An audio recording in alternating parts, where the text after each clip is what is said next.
Welcome, everybody, to episode 4 of My Hero Analysis Beyond, the MHA Rewatch Show, with myself, Tom DeGrazia, and Steph Bear. How you doing today, Steph? Doing all right, Tom. How are you? Not too bad, thank you. How's everybody in the chat? I see some people already here. Dan and Richie. It was great to see. Like Dan's like, little old me. So today we have really exciting episodes. I mean, it's going to be that way for a while because I feel like this kind of kicks off a steamroll pretty much of the show. Yeah. We get introduced to some great villains of this episode. So I'm going to get the screens up and ready. But I'm excited to kind of go through this one because we're seeing some great stuff happening. But yeah. What was that? Eva's in too, so we're good. Nice. Oh, Weeb Eva, as Richie has proclaimed her. All right, so let's get right into it. And we're going to just jump off with some big things. So take it away. So we ended with the villains showing up, and I think this is kind of like the analysis of what's going on is they're realizing that they had the teacher's schedule. They're entering into this area with full view that All Might was supposed to be there. They knew what was going on, and they set it all up, ready to go. Yep. And pretty much, we get like a little recap. At the beginning of each episode, we get like kind of like the last few seconds, pretty much, of the previous episode. So I think that's what a lot of this stuff is, really. Mm-hmm. And like this is just as I was going over about how the trespassing the other day must have been these guys. They're all kind of putting everything together.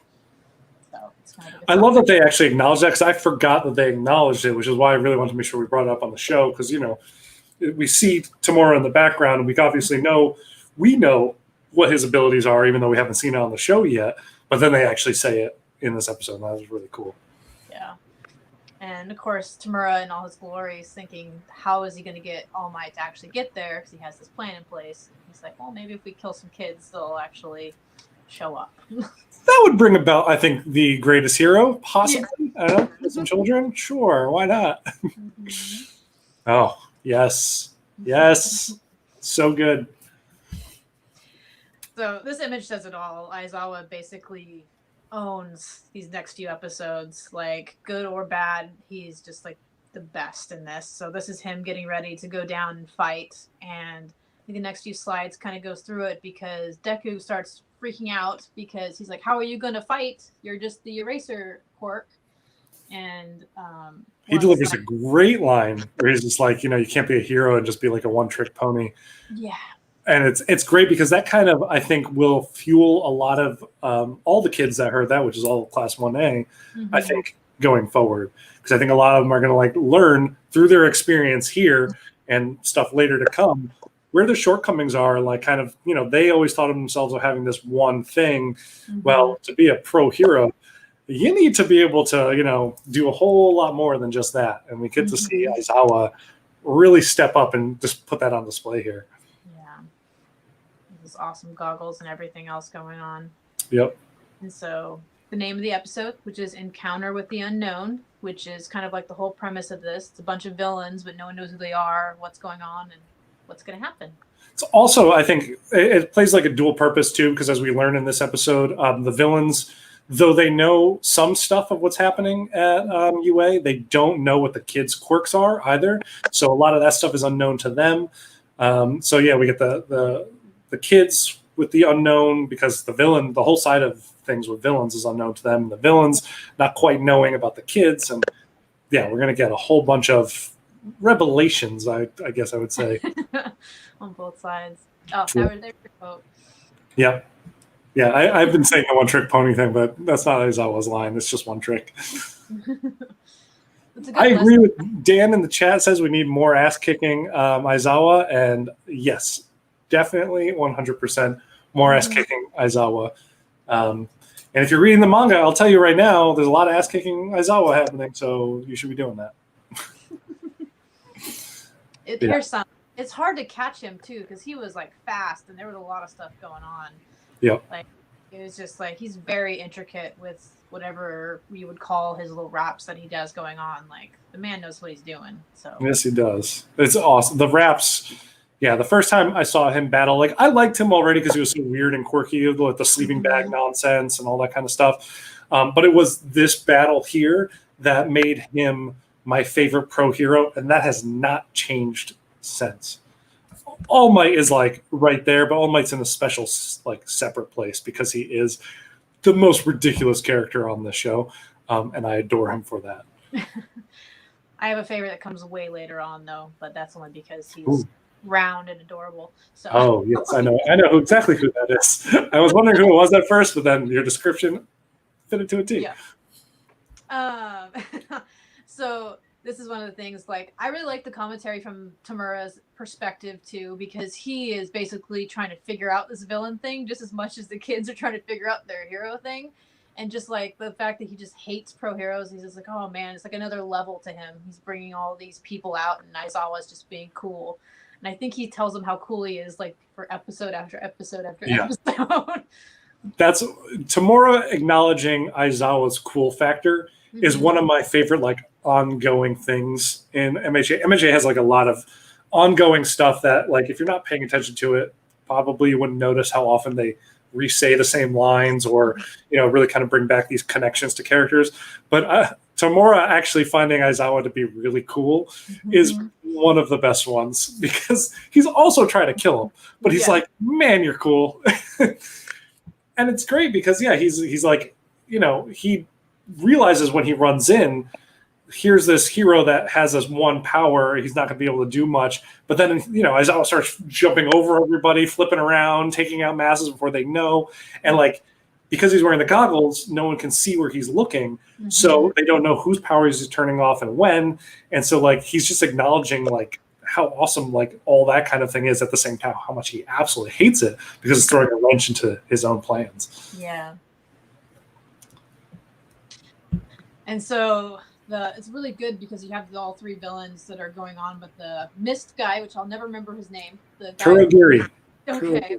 You can just call him Warpgate too. I just call him Warpgate most of the time. I'm just going to call him Fogman because that's basically what I think later on my favorite calls him. Okay. And so like on this part, he actually notices that there's like time differences between turning off quirks, and kind of like the way they're actually aware of the other heroes is really unique for the villains. It's a very different thing. And this is Aizawa realizing that I just blinked once and the guy warped out. Yeah. Kurogiri used that option, like that opportunity to, basically slip away, because Aizawa can't leave where he is because he's surrounded, I think at this point, by like 30 villains. And, he could take them down, but they're not going to stay down for long either. It's not like he's dealing like finishing blows to them. He doesn't have super strength. He could tie him up, but he has to use those coils again. So there's only so much he can really do. And this is kind of like the introduction of them explaining who they are, what's going on. Yeah. And then, I don't know, like, because I know he gives a kind of like a villain monologue here, thinking, how villains, when they assume that they have this day one, right? They tend to like slip into monologues, and Kurogiri totally does that here and lets out way too much information that he really shouldn't. And I don't know if we had like those in screens, because I know we do have screens of them coming up, but he does explain quite a bit. And then obviously both these two being kind of quick to act because they're trying to be the way they are. They decided to rush in, not even when 13 told them not to try to win the day. And that's him noticing, okay, I can see that you guys have quirks, so you guys are going to be better. And he's like, even you are students, you're still excellent golden eggs, which I thought was a weird quote for... I love that line. I love it. It was like, excellent golden eggs. Like, what a weird poll. Like, the goose that lays the golden eggs, I guess. Yeah. The goose is this trip to UA, and the golden eggs is like the knowledge of like these, kids with great quirks that they could use in the future. I don't know. It's super bizarre, but also great because villains always speak so weirdly, but I don't know. Oh, yes. So, I guess we should know that, like, so what happens, like, right here really is, like, Kurogiri, he appears, he starts delivering the monologue to these guys. We have Bakugo and Kirishima jump him, even though we saw 13 about to use her power, but they jumped in too quickly. And they kind of delivered a blow that kind of dispersed him for a second, Kurogiri, and he kind of reattached himself. But then he like basically disperses all of the kids after he says delivers this weird line and sends them like all over. So that's where I think we jump to here. Yeah, which is Midoriya is falling into the water zone or whatever it is with the big ocean, and he comes to trying to come back up, and this is the thing he sees as he's coming back out. Terrifying sight. This character is such a bizarre. Some of these water characters are crazy looking. Yeah, and I love this. This is like Froppy's like it's my female Bakugo basically. She is so cool, and this highlighted her in such a cool way. But I had to screen save this because I didn't notice it for the first time that she has Mineta like already. Like I didn't notice that until she was jumping out of the water with Midoriya, and then I saw like, oh wait, those are like the little grape juice balls, whatever. Yeah, so it's funny, yeah, because I didn't realize that at first either. And I don't know if she grabbed him because you can hear the rivet noises when she's getting thrown out. I don't know if she grabbed him on purpose to make sure that he was taken care of because he's weaker, because she's kind of responsible that way, or what was happening. So it was an odd. This was such a cool scene though, because like when she comes in and saves the day, it is like, you know, Midoriya, like he can think a lot under pressure. But you do that at the same time when you're not able to breathe. You all of a sudden find yourself underwater, and if you have an aquatic-based hero or villain, they're obviously way natural in a water environment. Mm-hmm. He's out of his element, so like, and it's a shock to him, and it looks like he's about to get eaten, and Floppy just comes in with this blow happens so quickly and so definitively. She was such an epic hero at this moment. Mm-hmm. It's very cool.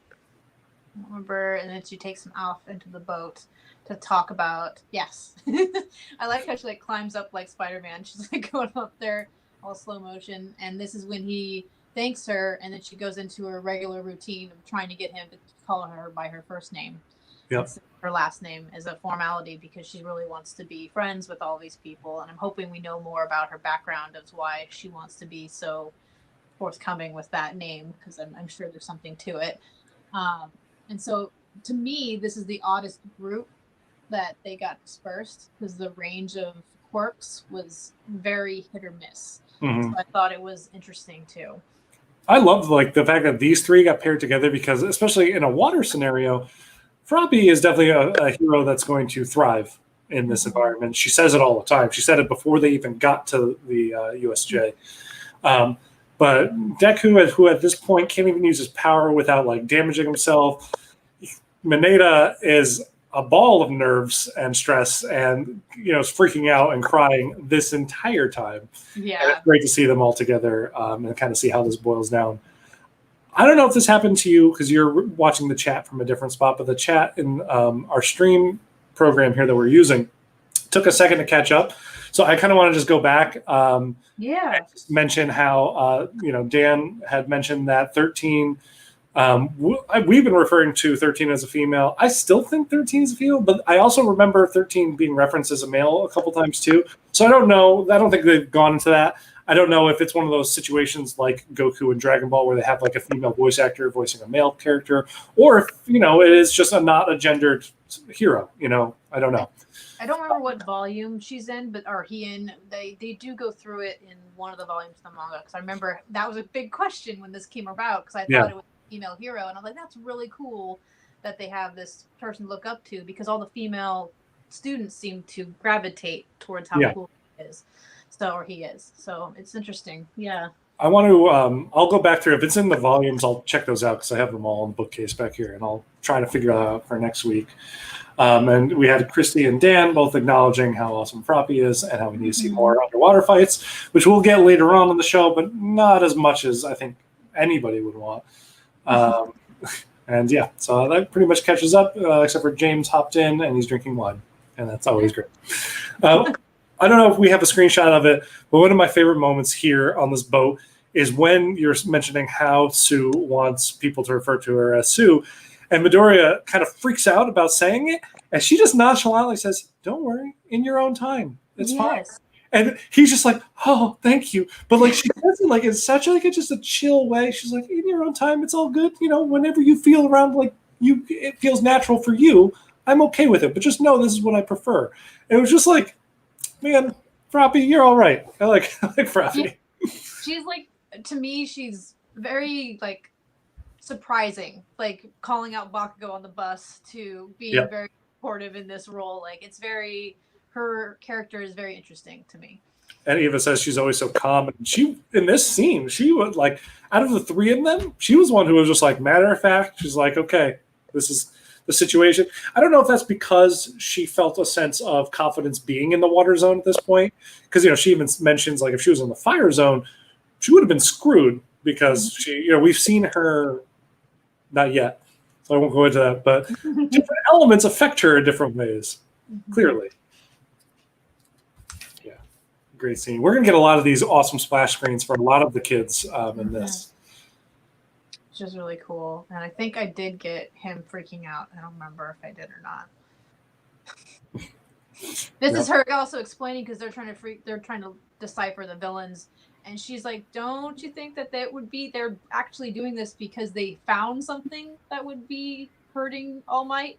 And I think that's when Midoriya starts like using his analysis to be like, oh my god, she's right, like this is going to be something that we need to watch. That's a thing that you don't realize until I think you're in it in a lot of those situations where you're like, clearly this attack is there's a lot of thought that went into it, and why, because people are like, but it's All Might, no one can beat All Might. But if they're rushing, then clearly they probably have a way that they think that they could beat All Might.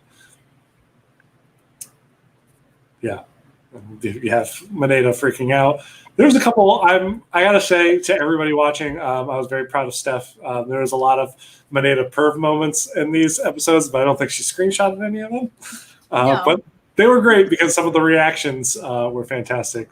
Sue does one later, I think, in the next episode, where she just basically goes to drown him, and I loved it. Yes. Yeah. And this is him trying to figure out why anybody wouldn't hurt All Might. And I think it's slowly, like, he's realizing that villains are not good guys. They're not going to, like, be there to be, hey, come fight me. Like, they have an ulterior motive, which was kind of interesting watching them grow up in that respect. Definitely. Oh, this is such a good shot. All Might. This is definitely, I want to say this is Midoriya's mind's eye of anytime he thinks of All Might, it's like, this, or it's All Might carrying 30 people on his back climbing out of a wreckage. But I do think most of the time it's just like this, because whenever I think of my heroes, for some odd reason they are like in front of like bright lights and just like standing all heroically in my mind, like All Might. There we go. That's him carrying all the bodies. And so he's decided that they're going to fight and win to deter some time so the heroes can get there. And this is when Mineta just loses it. He just doesn't understand it all. He starts going on about how they were just in junior high. Why the hell is this happening? He's just like sweating profusely, freaking out. And then I think at that time when he starts freaking out, he goes into Froppy starts talking about her quirk because she's like, okay, Midoriya is thinking, he's trying to figure out what's going to happen. My best chance is to tell him exactly what I can do. I didn't screenshot it by that because a lot of her powers are gross and I didn't want to see them. I love the fact that we get a whole breakdown. I feel like she says like 10 different things of like all her abilities, like tongue that can go 30 feet, she can jump really high, she can stick to walls, she can breathe underwater, like all this crazy stuff. She could regurgitate her stomach and clean it with like an acid that will sting people a little bit. But no, it's more like just a bothersome stuff like that. And then we move quickly to Mineta, who's like, these balls come off my head and they get sticky. Pretty much. He goes a little bit more in depth with it. They just stare at him so blankly. It's great. He's like, this is why I don't think we should be doing this. He like freaks out about it. I love it. I think that scene happens actually after, because in my notes, I actually have that mentioned, and it's like after we jump to seeing some of the other kids basically dominating their zones, or how they're doing. Like Shoto just destroys his zone. Well, they find out later there's somebody else with him this time, and it's not shown at all what's going on with that other student. I think he's just under the impression he's by himself. Yep. We have these two, this is like the start of this bromance. Yeah. I feel like this is where there's a scene specifically, which I know you have a screenshot of, and it's going to be great, because that is like the scene that I was like, Kirishima just fell in like bro love with Bakugo. Mhm. It's like, are we best friends moment from like Step Brothers? Like, I think we are. Yeah, and I just like how they break each other down, and then the next three these three were great too. They were. Like, they were reading each other. And speaking of one-trick ponies, Calamari, I'm just going to call him Calamari, figures out something else that he can do too, and gets a little more confidence. I just like how they kind of encourage each other through the entire time too. Yeah. These two, which is so random of a pairing. I felt it's such random pairing, and like in this 3 group of episodes, I don't know which episode it happens in. We see that Dark Shadow, excuse me, is just using anime as bait. Yeah. As bait. Yeah, I forget anima. I think anima. I don't want to say enema. It's anima. I think he controls animals. I always forget his name. But yeah, he just uses him as bait the whole time. It's great, and they like high five and stuff afterwards, and I'm like, thumbs up, which is like my favorite thing to do, which I was like, there's a lot of thumbs up in this episode. There's a lot of thumbs up. Oh, this is good. Yeah, and this is when they go back.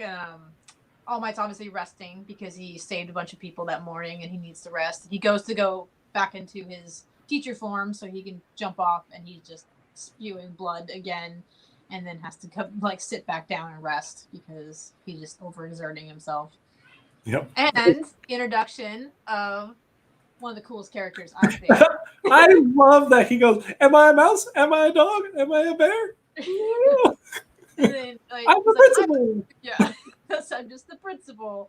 And then they talk about his fur, like, because I guess it's very shiny. He says, "Your fur is well groomed today, as usual." Like, such a. I feel like it's like said in such an honorific way too in Japanese. It's like it's amazing. But he looks like the toughest, cutest mouse ever. That scar, right? The scar is like so like legit.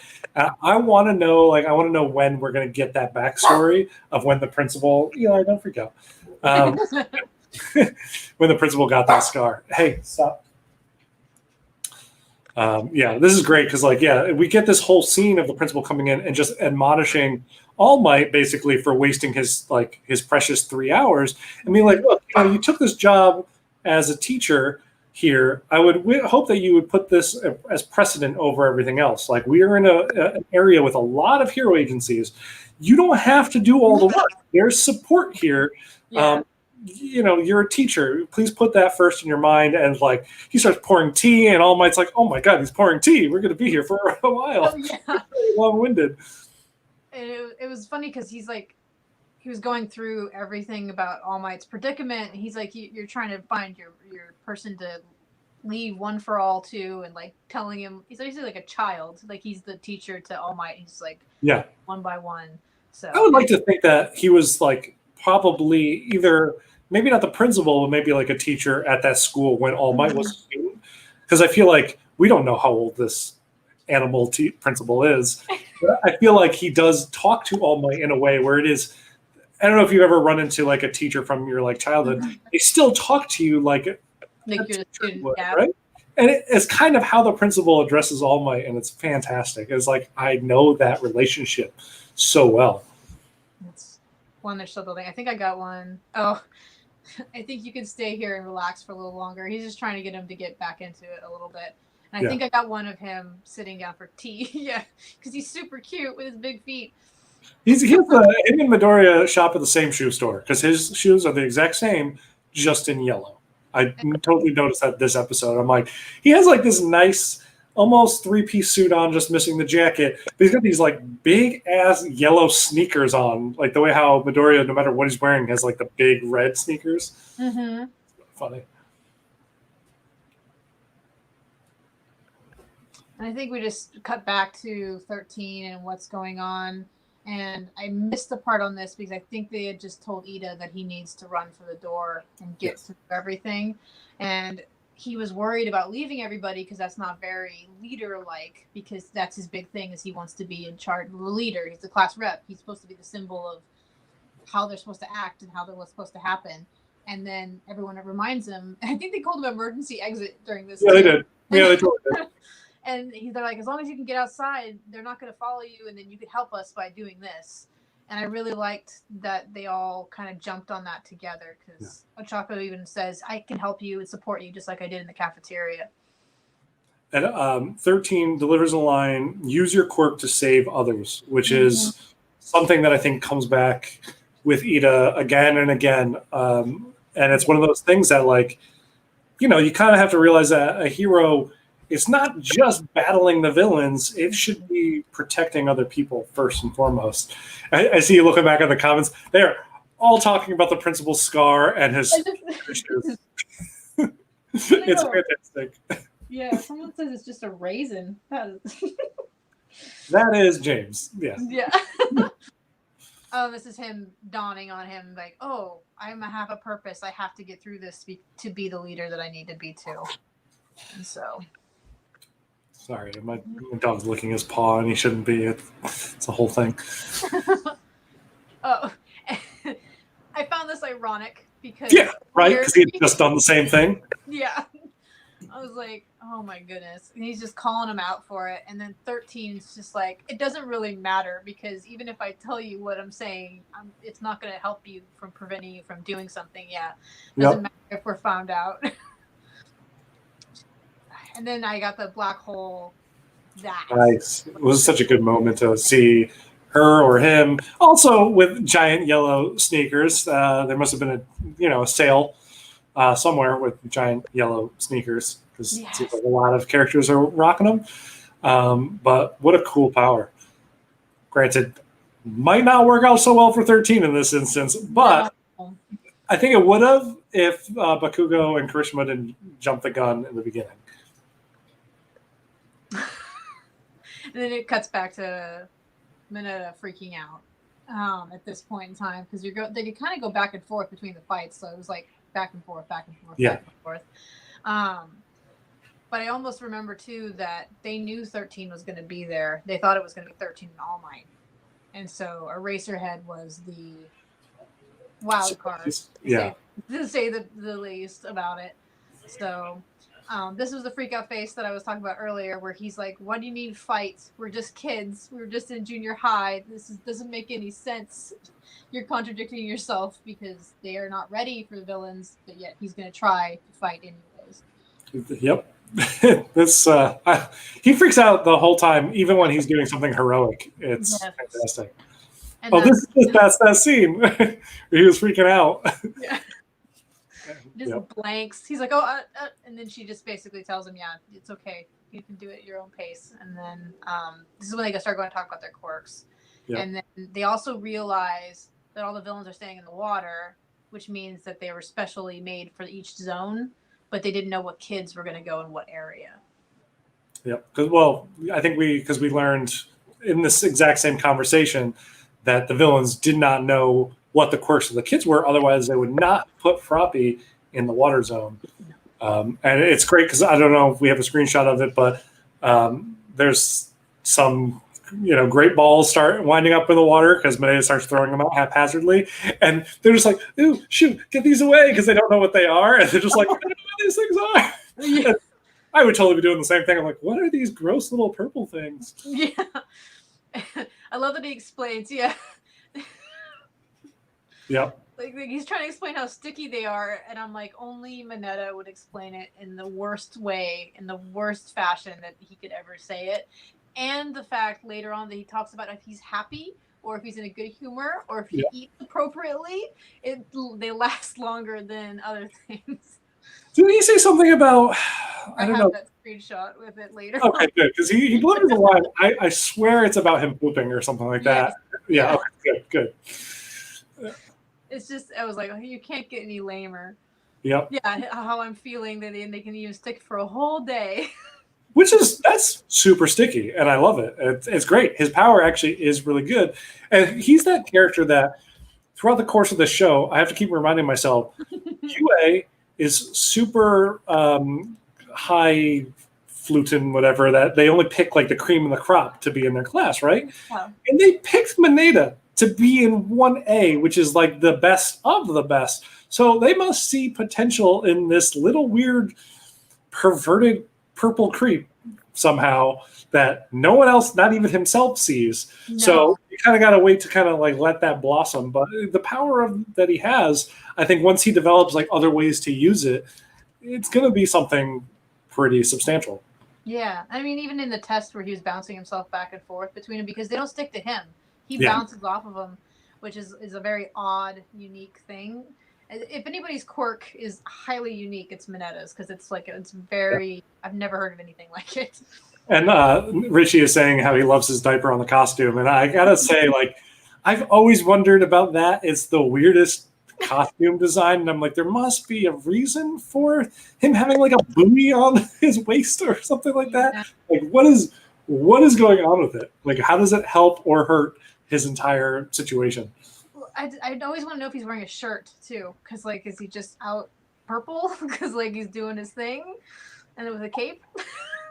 I think that's spandex. I think he has like a full body spandex with like a mask that kind of comes down over his face. The things come off purple, so you don't know what's going on. So this is true. This is why I think a live action of this character would be a horror show, and I don't want to see it. Yeah. And this is their reaction to him. Like, I think Deku's actually honestly like, what do I do with this? And Froppy's like, really, dude? Like, this is what we got going on. And they both decide they're going to use their own quirks and not poor Mineta's. And then Mineta freaks out. He's like, this is why I told you that I'm not going to help you. But it comes down to Mineta's quirk that really kind of saves the day. Mm-hmm. Yeah. This is just a good scene of just Mineta freaking out. Yeah. It's so good. I felt bad for him the entire time. Yeah. Questions all of his life's choices. I think Mineta delivers a good point here, where he's like, it's weird not to be scared right now, and she's not afraid at all, like she's seen action, right? Mm-hmm. Like her calm and collectiveness makes me think that, you know, before getting into UA, she's done like some internships or something like that, even though I know that's not possible based on the rigid structure of the world of My Hero. But like something is up where she's just too calm and collected. Maybe her parents have her like a training course. I'm sure Bakugo had the same thing with his parents. Like they were like getting him ready because it was more able to be a combat ready thing. So we don't know who her parents are. That's true. We don't. And I mean, like we've seen I always want to talk about stuff to. I know. I'm trying not to. I'm like as vague as I can. I will just say Shoto clearly displays that he knows what he's doing with his ability, almost like he's trained a crap ton. Yeah. That's it. Oh, this made me laugh because he's like, in order to feel brave and to do what he needs to do, I need to act like Ka-chan. And in my head, I'm like, okay, so you're gonna like be brave and like do your thing. No, he yells, die over and over again and screams. It's fantastic. I was like, okay. I guess it gives him courage because he's trying to build that up, but that's not why he yells die. But it adds to it, I guess. Christian wants to know, does Mineta have a mohawk of balls? And I think it's a mohawk of balls. I don't know, it's weird because every time he turns his head, it's the same shape. So it's almost like he has like kind of like a big fro-ish kind of thing of balls. But I don't know, they always just show like a straight line that I always felt like it was a mohawk. But I feel like it also is covering the whole thing. All we know is that when he pulls one off, one just magically replaces it. And he was explaining that if he pulls too many, that it does bleed. So he obviously is pulling actual parts. I like to think that that's where the weird reaction came from, because it was right after he says, like, if I pull too many off my scalp will bleed. And that's when they're staring at him like, what? not his whole ability, because, like, I think his ability, again, pretty good. Yeah, here's your die. Yeah. It's good. Hey, it worked, right? Yeah. All the villains kind of rushed him, being like, "Oh, here we go. This is our chance." Mm-hmm. And this is one of the parts where, like, I think that a lot of the kids need to be shown a little bit more, and the anime series kind of like doesn't get to them fast enough because a lot of them have like Froppy's calm and decisiveness and kind of building to this, but Mineta's realizing that Midoriya's shaking. He's scared. He's just as worried as he is, unlike Froppy, who's completely calm. Creepily so. Yeah, but he's gonna do something. He's gonna fight. He's gonna actually be brave, and he has to act like Kacchan to be brave. But it's still, it goes there. So. Hey, whatever works, right? Because it worked for Midoriya to yell "die, die, die" this one time and dive into battle until he starts getting battle hardened in a way where he can start diving into situations without feeling terrified, which will probably take a long time. And I mean, this is why it's My Hero Academia, their Hero Academia. They have to learn to become heroes. You're not just born a hero overnight. No, but I like it that this character that seemed one-sided, always talking about things that were not to be talked about, he's actually thinking about, I have to start. You can talk about those things. It's fine. Yeah. It's a natural point of life, right? And then he uses her name in this too, which I caught, and this is right after he blows the water, and it makes like a big vortex into the water, and the people start spinning. And so this all happened really quickly too. Yeah. They do a shot, which I really wish they did not include this in the episode. His broken fingers just flapping in the wind, and I'm like, that is more than I know. I knew it happened. I did not need to see them flapping in the wind like that because it's just like, it just was so gross. And then usually he's passed out after he blows himself up. He lands and passes out. This entire episode, he is coherent with his fingers just mutilated. Yeah. So it shows a lot. That's true. I've watched beyond even last weekend. I was telling Steph before we started, I've watched probably in the past week the next 20 episodes. So now I'm going back again and rewatching again. But I think, this is the first time that after he severely damages himself, he's not passing out. Because, we saw when he first flicked that ball, he just sprained his finger. He didn't break a finger or anything like that. So he didn't, nothing happened. But the next time we saw was at that training at All Might's class when he blows his entire arm up pretty much. Yeah. And also takes an explosion to the side of the face and arm. And he goes out from that.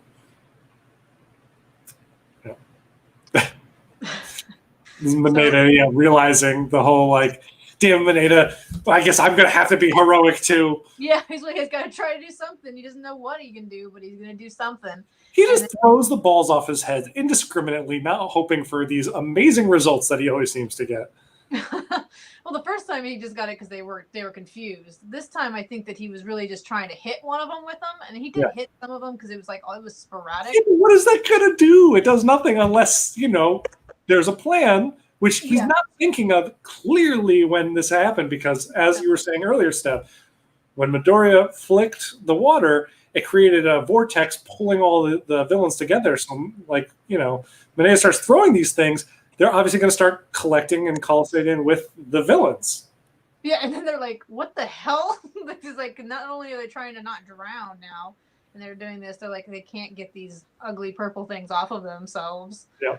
And then I didn't get a good shot because it was so fast when they all stick together. So it wasn't them right there. You kind of get a little shot of them flying in the air. And it was just and they realized that with both their quirks combined, they beat those villains together. Yep. And then this is the shot. This is us. This is Froppy being you're both amazing.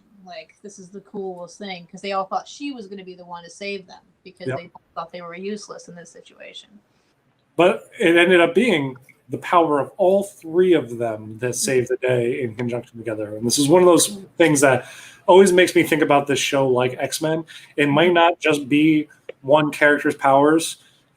Cyclops just has an optic blast. Maybe that's not the best on its own, but you start combining that with some of the other X-Men and they become this really devastating team together. Mm-hmm. And it's the same thing with these kids. It's granted, maybe sticky balls on the top of his head isn't going to be the best thing in any situation. But you combine that with, a water vortex and the ability to get out of there quickly with Froppy's jump. And they also got to explain, granted, her tongue can go really far, but she's also lifting the equal weight of herself with it and not losing any height in her jump. She obviously clearly has great tensile strength in that tongue, which is disgusting, but awesome. Mm-hmm. So very cool. And that was the end of, I think, this episode. So yep. And I have a feeling I know exactly what your favorite part was, but hit me with it. I'm gonna say Mineta in this because we got a lot more from him besides boobs. So it was nice to see him kind of have a real character development. Might have not been the coolest thing, but learning that kind of part of his quirk, and also probably Froppy's quirks too. Yeah. Like about those two characters was probably my favorite part. I think, the kids were a good shining part in this episode, and it was amazing to see them all think things through on their own to face off against these villains because they don't have the heroes right by their side. But I'm going to have to give my moment of show to Aizawa jumping in and owning like hordes of villains and looking extremely badass while doing so. Yeah. And cementing himself as like the coolest freaking hero. And I'm right there with Tomorrow being like, Aizawa, you're so cool. Yeah. So I want to know everybody's thoughts in the comments too. What was your favorite moment of this episode? Is it really just going to be Mineta's mohawk? Is it a mohawk? Is it not a mohawk? Which I believe Richie has said that, the band Presto of him that has it as a mohawk. So that kind of shows. And Richie did ask the question, how does Mineta sleep? Does he have an anti-sticking pillowcase? Well, there's a character later on in the show that has a suit made out of his hair. So maybe he has a suit made out of his something off of his body. I don't know. I don't want to think about it. Gonna be honest. Definitely don't want to think about it.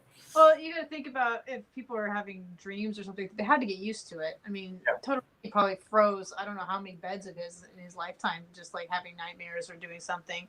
Bakugo has definitely blown something up in his sleep or just accidentally. So they have to have something as he developed his quirk to do it. So I would think so. They have to have some kind of anti-yucky ball pillow. That's a great name for it. Very concise and easy to say. Really pulls off the tongue. Dan had said, I feel like if I were to get someone to get started on this anime, I'd tell them to watch these 3 episodes first to get them hooked and then tell them to go back. It's very action-packed and X-Men-y. This is a great 3-episode stretch for that. I would suggest a little bit further, maybe the start of season 2, because I do think that the start of season 2 is very, very, very strong. But maybe then again, that's only because you know those characters at that point. So this is still everybody kind of figuring out the people next to them, in a lot of situations. Yeah. So this show, or rather the recap, is seriously making me want to subscribe to Marvel to read X-Men. You should read X-Men, James. You've read X-Men. I know you know X-Men, so you should read some more X-Men. Yeah. More X-Men always is really what we've learned. So I think we start off with a recap of the last episodes. So you get sad Mineta. I wish that there's like some images that you could get them to be like in time, because his hand shaking is really important. This is how he actually made the water come through with the Delaware smash. I love that he uses the same named moves too. This is also one of those times, like usually we hear the character yell smash. We don't see Midoriya's mouth moving because he's saying it in his head. But I feel like to get himself even more motivated, he yelled this one out really loud. And I think he does it a couple times in this 3-episode stretch, because another character even acknowledges the whole smash move later. And I feel like that's one of the reasons why he doesn't yell it out loud, is because it might be too much of a, oh, hey, another character does a smash. It could be a big giveaway. Yeah. There's your line. There you go. Yep, gross, but hey, super sticky because he had a real good poop. Yeah. Well done, Mineta. Stick all day, and I like how he's just like he was yelling it back at the bad guys too. Like, ha! There you go. It was great. This is also something I didn't notice again until I was really dissecting this and taking notes in my. I have to also mention Steph sent me a new notebook, which is much better. And I threw Midoriya on there. It has a very sweet note in the beginning. But as I was taking notes, I totally realized Midoriya here, he uses one of his elbow pads to cover up his hand, I think because Froppy mentions like how, wow, he really hurt himself. And granted, he could have just like let that still flop out or whatever and be fine, but he covered it up. I feel like just to not make other people worry about him, which was interesting and really kind of great. And then he goes into this muttering phase where he's like trying to decipher what to do next. He's being Midoriya, doing everything going on. We were lucky that was all of them and all this stuff. And then being that she's awesome, she's like, okay, that's all well and good, but we need to like figure out what's gonna go on next. We can't just sit here in the water and figure out what we're gonna. This was great because it also shows that she does the same kind of analysis that Midoriya does, but a little bit more pragmatic about it. Where Midoriya, I feel like, plays chess in his mind, where you kind of have to like be playing 3 like moves ahead and be thinking about 3 moves back, and like you really have to like do that. She's like, no, just look at what's happening around us, and maybe don't be thinking 3 moves back. Just focus on the fact that there's villains everywhere. All right, things are exploding, things are bad. let's keep moving. And then the game over is the name of this, which I didn't get. I was like trying to figure out like why the hell would they name it that until the last bit of this episode. I was like, oh, very clever. Yeah. This whole sequence, this is torture. It borderlines Bakugo's madness against Deku, except that it's just against everybody. Like, I know they're villains, but he's just like, your arms are gonna fall off, or you're something like to that regard, and then. I just wrote down that he was torturing the villains. He totally tells him a line. He's like, in a little bit, your cells are about to die or something like that. And he says that as he starts to freeze the face of one of the villains. And then he also, like, another villain, like, tries to, like, spear him. And he just, like, slowly moves to the side, grabs a spear, and just flash freezes him entirely. Yeah. It's simultaneously badass. And shows kind of like that, as you said, Bakugo side, where it's like almost villainous in a way. Mm-hmm. Maybe not yelling "die" while doing it, but it's kind of getting there. Yeah, it's like a very reserved Bakugo, because at least he's up front with it. Yep. But, and it was also, I think, when he mentions the fact that at first, when they first came in, he thought it was like all these big villains, but then he's realizing, oh no, there's really only like 4 main villains, and the rest of you guys don't even know what to do with your powers, kind of thing. You're just kind of cannon fodder. Well, I think there's I would like to avoid something so cruel if possible. He's trying to ask him about the plan too at this time because he wants to get more information. And I think it's all there's nothing behind this threat. I really don't think that Shoto would do something so cruel, but they don't know that, and us as the viewer don't know that. I just am basing that on knowing that character more, but it's kind of terrifying. Coming hard. The reactions of each kid to how things are occurring made me laugh because, like, Ned is freaking out, Midoriya's scared, Froppy doesn't really care, Shoto's just, like, basically terrorizing the villains, Bakugo is having a blast, and Kirishima... Nice one, Steph. I didn't pick up on that. And then you get to these 3, which is your girl Momo and my girl is Zero. Yeah. And so this is the incoming face where he is just freaking out. He doesn't know what to do with himself. Hasn't came into his powers yet, which you find out a little bit later.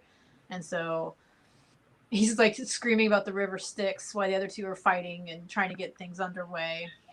She's got basically saying is like, I could see the Grim Reaper coming for me. Like, this is not going to go well. No.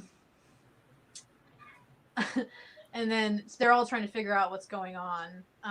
Why are these guys attacking them? What's going on in general? And then they kind of have this thing where they're like, hey, you've got electrical powers. You're supposed to be really strong. Why don't you just blast them all and then we can get out of here? And he has to go in and explain, I can make electricity, I can touch it, but I can't shoot it or do anything that's range oriented. Yeah, I mean, he could, but he can't control it, so he might fry them too. Yeah. We will see him use it in a ranged fashion, but it is. I think he even has like a name for it. It's called like indiscriminate volt or blast or something like that, because it is like something that just indiscriminately goes every which way, because like electricity, he can't control it. And Jiro has a great suggestion here. I don't know if we'll get to that in this little section, but I'll mention it in a minute if not. But it's something that changes Kaminari later on. Yeah. Yeah, I can discharge it, but I can't control it. So yeah, that's what it Yep. was on. I did like that. That was good. That was just so good. She's another character who's like calm, cool, collected, and she like had abilities in this fight that the first time I saw her, because we just see her kind of sticking her earphone jack into the wall. We see her here using it more like an offensive fashion, and it's just so freaking cool. Like she's breaking rocks with this sound vibration of her heart. Yeah, and then they go into a little more, and he's even telling her, he's like, "You were paired with me. You know how bad this is gonna go. Like I can't do this." Like it's interesting that the dialogue was why they're fighting, and then she basically kicks him into the bad guys and is like, "We're gonna do stun gun attack," and he's like, "Are you crazy?" And then he's like, "Wait, this works," and then he's like super stoked. He's like, "I'm super strong now." Yep, it's like, yeah, all right, you can count on me, and they keep like knocking more characters into like the stun gun as it's happening. It's great. Yeah, but he's getting beat up the entire time because he got like hit in the face, but he doesn't care because as soon as they touch him, he's like electrocuting him. Yep, it's crazy. It's fantastic. Articulator asks, is it just me or is this one of the only times we see Jiro use the earphone jack sound blast? We'll see her use that again later on when she gets augments to her suit that enable her to control it a little bit better. But it's part of the early on stuff. I'm wondering if we're going to get the more stuff. I can't quite remember if she uses it in the beginning of season 2 when we get to see all the kids use their abilities a little bit more. But yeah, it's a great offensive maneuver, and it might just be too powerful because, like we saw, it destroys like rocks and stuff like that. So she might just not be able to control it as well using the stuff that's in her boots.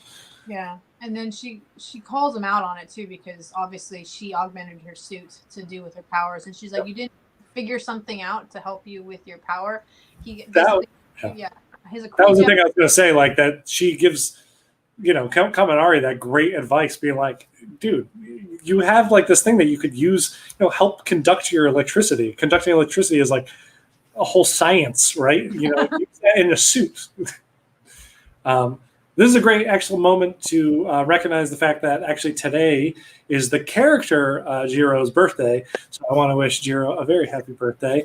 I have a Jiro coffee mug, and I made sure to drink out of that this morning. Thanks to Steph. Big Jiro day, and I got to watch her kick all sorts of butt. She's just freaking awesome. One of the coolest characters. We need a figure of her and more statues and just more merch. They have a Belfine of her, like the ones I have for Froppy and Ochako, but she's expensive. Yeah, that's it. It's a little. I like it. It's a little too pricey, and since I have a ton of Band Prestos, I know those are a little bit bigger. I'd rather her scale with these guys so I can put them with these guys. But I really want, like a Nendo and a Figma. Yeah. Honestly, give me that 1-2 hit of a Nendo and a Figma. And then when Revoltech start actually coming out more, a Revoltech too. Because I'll buy every My Hero Academia figure. All of them. Here's that. It was really hard to get this in like screen stills. Again, it was like a motion. She was as good as Aizawa at this point. It was just like fluid. Like she knew exactly, hey, this goes here and I'm going to use it. So I almost put her ahead of like a lot of the other characters with their powers because, I mean, Ochako throws up like every episode when she uses to float. And then, really does. And then you have her here, and she's able to train people basically while fighting and still kick a lot of butt. So it was pretty cool. Yeah, it's such a cool look too. Like they do a really cool distortion wave on the actual cells, so it really kind of like looks like it's sound waves coming out of her boots. It looks awesome. And this is a Momo. That was her, and them explaining her powers a little bit, which was a weird thing because Momo's yelling at them to stop messing around because Kaminari is getting kicked and she's not helping the situation too much because she's super level-headed too, which I really liked. But they're kicking ass. It's funny that she's like, stop messing around because they are actually like, taking down some villains. They had these really weird-looking goblin guys, but explains her powers there a little bit. And then we get a little bit of Create's powers, Momo. as she casts her giant. I think she's like said it was like 100 something. Yeah. I didn't write it down, but it basically stops electricity. It's so Kaminari could use his ability. Yeah, and it comes out of her back like a freaking like it was the weirdest but coolest thing I've ever seen. Like float up with particles and stuff. And she's like finally done. It's like a oven timer, microwave, like cooking something up, and then she's like takes a while to make something this big. And Jiro's like, "Oh my god, this is so cool!" Like the entire time. I think she also like at first she's like, "What is this?" And until she explains like what it is, and then she's like, "Oh my god, yeah, it's awesome." Momo has like one of the coolest powers, only because she's as intelligent as she is, and they go into that saying, you know, she can create stuff, but she has to know how it's made to be able to create it.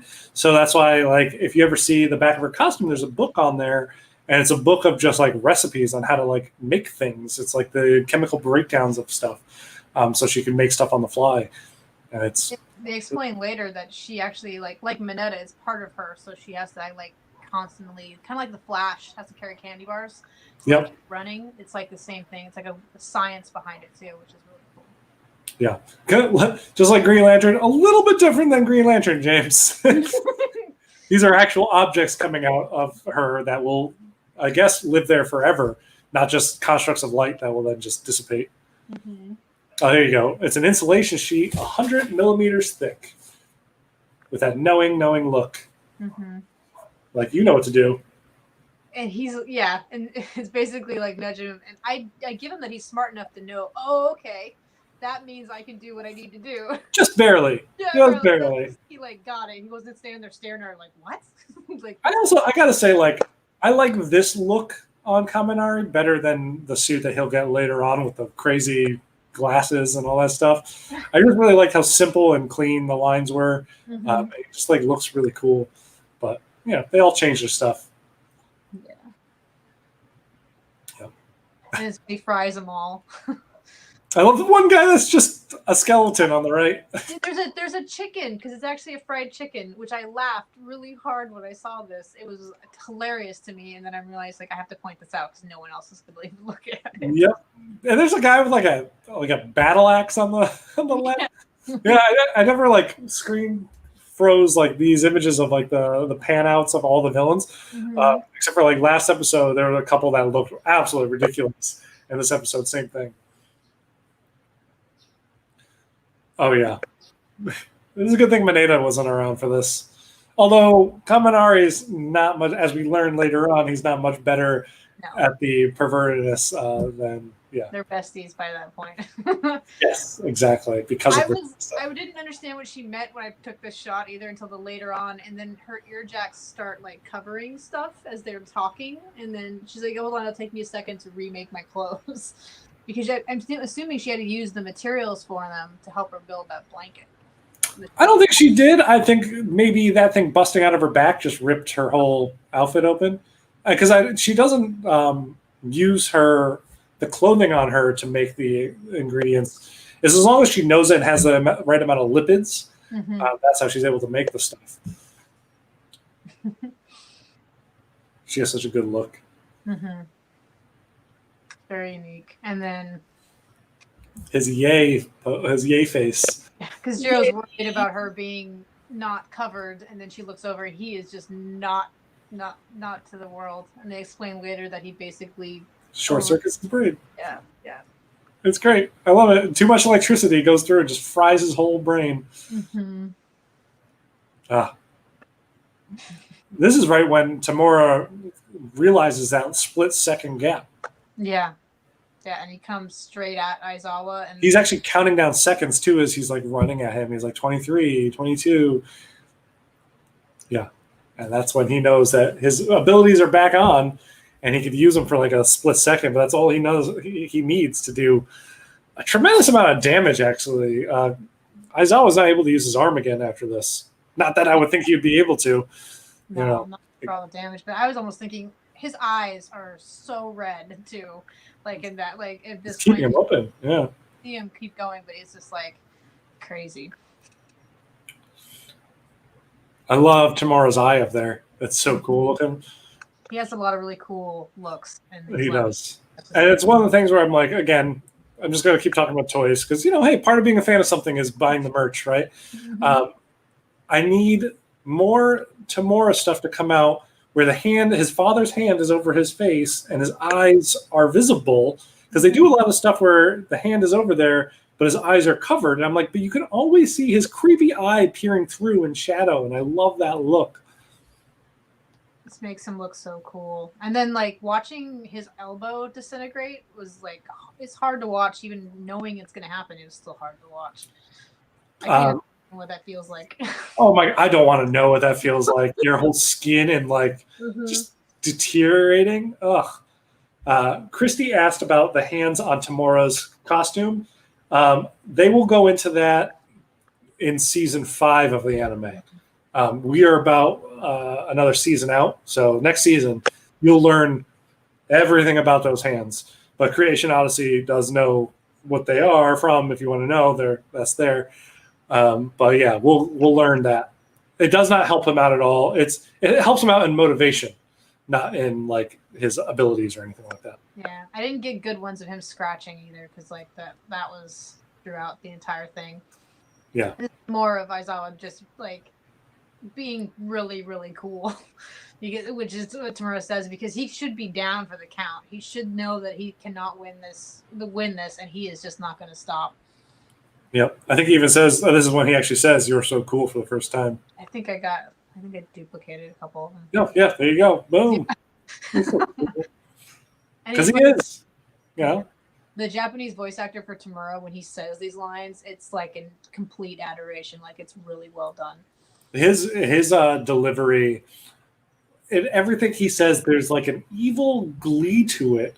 That's just, I don't know, it's so perfect for how creepy this character is. And knowing the stuff that's the future for this character, like, I'm so excited because he's so good. And in the anime where we're at currently, we haven't seen him for like almost an entire season. Yeah. So it's great to get more, going back and getting more Tamura. Because he's so. And then this is back with 13, and she's still fighting off the fog dude. I don't know what else to call him. I'm sorry. Kurogiri. Fog dude. So they're explaining, because she's a rescue hero, which they all found was really cool earlier, that she's not in battle. She's there to clean up. She's there to make sure that people like survive, to make sure there's no floods, fires, do all that stuff. And so even though he's doing his thing, they're realizing that she doesn't have the right fighting power and ability. Yeah. And Creation Odyssey was just worried that she spoils something. And no, it's okay. In this 3-episode stint, when one of his hands falls off his face, he even apologizes to his father and picks back up the hand. So you kind of get like a little taste of the fact that the hand on his face is that. Although the very first time I watched it, I actually thought he was referring to the villain that runs the League of Villains. So it's an interesting thing. They kind of like slowly trickle in that knowledge, but you get a little taste of it here. Oh yeah, but back to 13 getting absolutely destroyed by Kurogiri with his or her own power. Yeah, and that's the worst part, is like, yep, for being just like a warp thing and a warp powers, like, he's really cool and really well versed in how he can use his quirk. Like, he's very, very well done. Kurogiri is one of those characters that is very, very, very interesting, especially with the supplemental material, which everybody should be reading, My Hero Academia Vigilantes, because there's a lot of stuff about Kurogiri in it and other characters. So I'll leave it at that. Please read it, someone. I want them to make an anime or figures of those characters. I have to plug my iPad in real quick. Hold on. Okay. Oh, okay. So we could just talk about the fact that we're going to like jump into the scene of Bakugo and Kirishima kicking all sorts of butt. And it's great to kind of see, like, they take down these characters or these villains super quickly, defiantly, and we see some really awesome moments here that I think might happen a little bit later on, so I won't spoil that, because we do kind of go through all of the the kids, I think, for like a minute, battling all the villains. And I'll just jump to to kind of, we see this scene here is at the same time that 13 gets taken out of commission, we get Ida. Oh, something fell. That didn't work. Seth's having some technical difficulties. But so we get Ida still trying to run away, not run away, but heed the advice of calling in the pro heroes to kind of help with the situation. Kind of really, the best help that he could do at that time isn't battling, it's bringing in the pro heroes to kind of help squash this whole thing once and for all. So we try to get him, he tries to run out, and we do see that, Kurogiri, Warpgate, sends a part of himself to kind of stop him. And this is, I did not understand how this works in a physical way, but we do get Tentacle here jumping and grabbing a part of the warp gate. We will learn that warp gate does have a physical body, but it's usually the metal cone around his neck is kind of where it emanates from. He's not jumping on the metal cone. This is just a part of him. So I don't know how he's able to stop it, but I just kind of like shrugged it off. It's like, anime logic. It's fine. I was almost thinking he was like using it kind of like how you would muffle like light or something like that. Okay. Like kind of, because he is like a big blanket of skin, I guess is the best way to put it, with his arms and everything. And there's a sentence I won't ever be able to unhear. Thank you. I'm doing great today. I'm just But wouldn't it then, if he's using his blanket of skin, as he so eloquently said, wouldn't it start sucking in the skin from the center point? Like, wouldn't his chest start getting sucked into this warp gate? And I think that's why he starts like trying to move around, and he's like he can't hang on to him for very long. But he was just trying to make sure that Ida could get by. But anime logic's a good way to put it too. To me, it had to be just anime logic. I tried to take fewer of these because this is just gruesome. Yeah. But this is the point of the anime that I was like, oh, this is a lot like X-Men and stuff like that. They're not going to hold back on stuff. They're not going to have like off-screen screaming faces and never show you what's actually occurring. So you get a lot of the blood and gore. Like, honestly, the fact that, Aizawa, lives enough through these 3 episodes blows me away. Because he's breaking all the bones of his body. His arm has already been deteriorated down to nothing. Nomu, who has the strength of All Might, but none of the control to not use full strength, keeps slamming his head into the ground. We see a pool of blood just kind of pour out from Aizawa. His face should just be a mess. And Christy saying when we first watched the anime, they thought that Aizawa died. I was right there with you. I was like, oh, damn, they're going to show this really cool character and then kill him right out the gate. But they didn't. Yeah. I love this. This is Kirishima's idea of what Bakugo should be. And then Bakugo instantly jumps into doing exactly that. Yeah, because he's talking and he's analyzing everything because he is well versed in this because he wants to be a hero, and they're like, oh, we have to run back and fight more villains. He's like, no, we got to go find that fog guy because I figured out something that I need. We can't let them escape because when the heroes get here, that's their way out. Yeah. So at least he figured this out, and this is Kirishima saying, oh, you're not just like this, and that's his picture of him, and then he starts doing it, and he's like, oh, there it is. There it is. He goes, he's like, oh, we're going to go help our friends? That's really manly, Bakugo.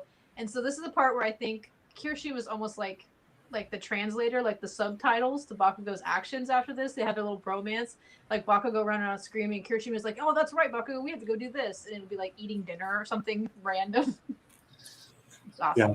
And this is exactly that scene that I'm like, they become besties right here. Or at least that's when Kirishima decides they are best friends. Because I don't think Bakugo openly accepts Weird Hair, as he calls him, until much later in the anime fully.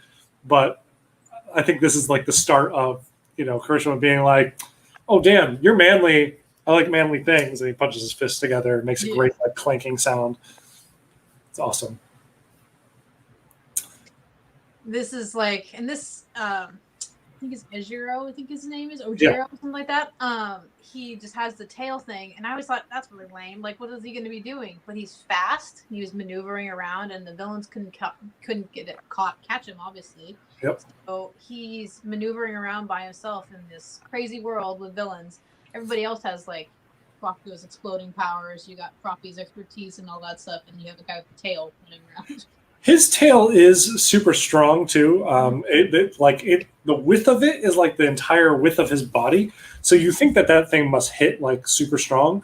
Mm-hmm. And also, like, I feel like he would grow up to become a hero much like Aizawa, one that isn't in the spotlight, but is perfect for urban environments because he's swinging in this scene. He's swinging around from like lamp pole to lamp pole and just knocking out, villains like left and right, and super quick about it.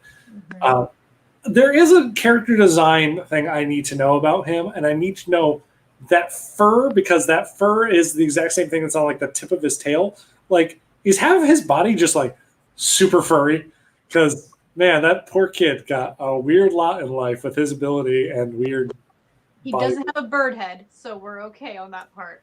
Okay, but Tokiyama looks amazing with that bird head, so he's so cool. Oh, actually, something I want to mention now that we're talking about weird like body changes with quirks. We did learn in the beginning of last episode when Aizawa jumps into the fray, he's fighting off against all these villains with quirks. We learned that his quirk stopping ability cannot stop the quirks of, I think it's called like body. Oh, that's right. I wrote it down. Heteromorphic quirks, which are quirks that change the entire body. So like if your quirk is your body is like you're stone now. This is just how you live. Like a permanent quirk change to your physical appearance. He can't change that. Or he can't stop that quirk. So those people do have like an edge against him, and that's why he learned to fight really well. And I don't know. It was like, so he wouldn't be able to turn off his tail is kind of the thing. Yeah. And like I think the wood guy probably too, right? Kamui, the woods. Yeah. The articulator makes a good point. I saw it's just an addition to his key. You can't see it when he wears his uniform, I think that too. I always he's a character that just kind of fades into the background for me. As Bakugo would call them, he's an extra. They haven't really gone into him all too much, so I don't really think about him much. But when I do, I always think of that big tuft of fur coming out of his gi. But yeah, that's a good point, because I guess they do all wear school uniforms. I never saw a weird fur thing sticking out of his uniform. That I can remember, at least. I didn't get to catch him of him running away with his little sad face, but yeah, and then he just knocks him out with Dark Shadow, and so I just love the rain too, and then the thumbs up when they're like yes. The rain is really cool. It's done really well. Actually, gives me a lot of ideas for shooting photography. I love this. That Ochako figures this out on her own. So smart. Well, she sees it, and it's also the same thing later on that we figure out that other characters saw, and we're like, okay, there's got to be something to it. He's not just this gas that's going on, but the fact that she's like aware enough to be like, okay, I need to grab hold of this because my power activates when I touch something too. But he must have some kind of body to be able to do what she needs to do, which is to hold on to him until he is able to escape. Yeah, it's really cool. It's great too, because like we just see the warp side of him just starts floating up into the sky. It's like, oh god, he can't control anything. No. It must feel so weird to be like all of a sudden just all the gravity turned off for you. Yeah. I love that she figures it out though. It's great because I like just seeing Ochako have her heroic moments, which we'll get a decent amount of over the course of the anime, which I love. And Zero also helping because he does Kurogiri does get back in there a little bit, and I think Zero pulls him back as he's floating. Well, he eases of it, and then the sugar guy rips the tape off and then pulls him down, which I was like, I didn't catch that motion happening, but I'm hoping it doesn't hurt him because you never know what's going on with that kind of shooting out and going. So I was like, that's very odd combo. It is an odd combo. There you go. Christy wants to know if they go in the manga later, but with Dark Shadow, I was wondering when his head turned into a bird, like were you born this way? Or, good point, never described. Never, I mean, I don't even think we've met his parents that I can remember, which I'd imagine they have bird heads, or at least one of them might have a bird head. I'm wondering if they have different types of shadows too, which would be cool. Yeah, maybe. Yeah, I'd wonder that too. Yeah, and there we got Ida, using this opportunity to get out. Yeah. And we see this is Tomura Shigaraki, I believe, speaking over, talking about how it's game over. Or it's Kirigiri, because Kirigiri then tells Tomura that the kid escaped, therefore it's game over. I think that's actually what it is. Yeah, because they know that he's going to go get other heroes and everything that's going on. Hence the title for this episode was Game Over. And I didn't realize what it meant until this happened. Game over for the villain's plans is what it meant. Also game over for poor Aizawa based on this one shot of his broken goggles. Yeah. Okay. Yeah. Oh, poor Aizawa. He doesn't look that bad, though. I'll tell you. Yeah, because he turned his quirk off for Nomu, who's like beating him up, and he's like, "Oh, he's just that strong. He's like, it's not a quirk thing. It's literally because that's the way he's made." Yeah, I mean, he can look at. I believe this is also when we learned that Nomu is bioengineered to have multiple quirks, because he could turn off a quirk, but he doesn't know which one he doesn't have the control. I don't think to like if a character has more than one quirk, because I've never encountered that before, to like turn off just one of them, like, and can you choose which one you get to turn off? I don't think he knows that or has that control yet. Maybe he'll learn that in the future. Who knows? Maybe. Yeah. Just these are the kids that they're watching what's happening to Aizawa, and it's horrific in a lot of ways. Oh yeah, Kurigiri I think has just told Tomura about the game over thing, and when Tomura gets stressed out, he tends to scratch at himself a lot. It's like a nervous tick kind of thing, and his skin is disgusting.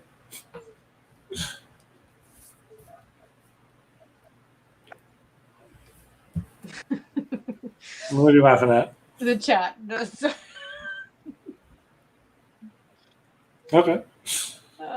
And then Tamura basically during this time is like he finds everybody dispensable too. I almost feel like except for himself, and I think All Might later for next episode whatever calls him on it too, that he's very single-minded and into himself.